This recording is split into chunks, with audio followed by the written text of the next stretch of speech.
Bonjour, quelle tendance pour ces prochains mois après le très long été 2018? On va le voir tout de suite avec ce mois d'octobre qui s'annonce plutôt deux saisons côté température comme côté précipitation.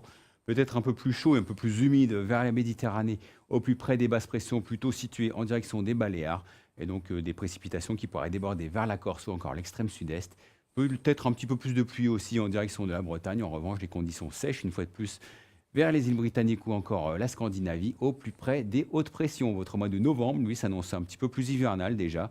Un froid assez précoce qui pourrait débouler de la Russie vers la France et vers la péninsule ibérique en liaison, toujours avec ces hautes pressions récurrentes sur le nord de l'Europe qui cette fois-ci apporterait de l'air froid à cette saison.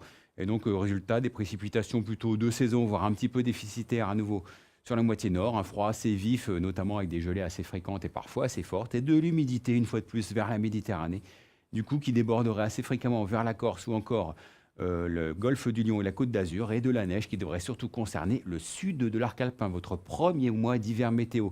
Ça annonce très classique. Vraiment, pas vraiment d'écart prévu côté température, à peu près deux saisons, des précipitations un petit peu plus importantes qu'habituellement, notamment vers le sud-ouest ou encore le flanc est du pays, vous le constatez, et un ensoleillement qui s'annonce lui aussi à peu près conforme à ce que l'on attend à cette période de l'année. Votre mois de janvier 2019 s'annonce beaucoup plus hivernal et rigoureux.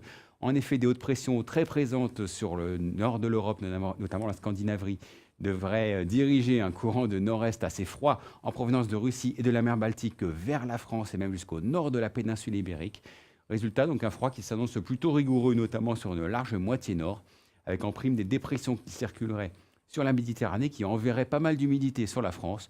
Donc froid et humidité donneraient sans doute des chutes de neige assez fréquentes et abondantes sur la plupart des régions.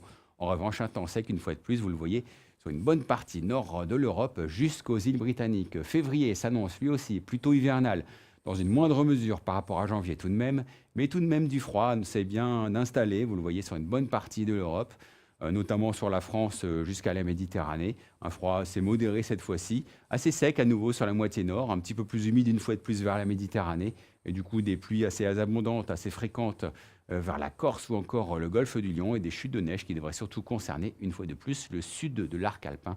Enfin, votre premier mois du printemps 2019 s'annonce très classique, température de saison sur l'ensemble du pays, des précipitations plutôt de saison également, peut-être à nouveau un petit peu plus importantes vers le golfe du Lion et un petit peu plus faibles en revanche sur les régions de l'ouest, au plus près des hautes pressions situées sur le proche Atlantique. Je vous rappelle que ce type de tendance est fiable à environ 60%.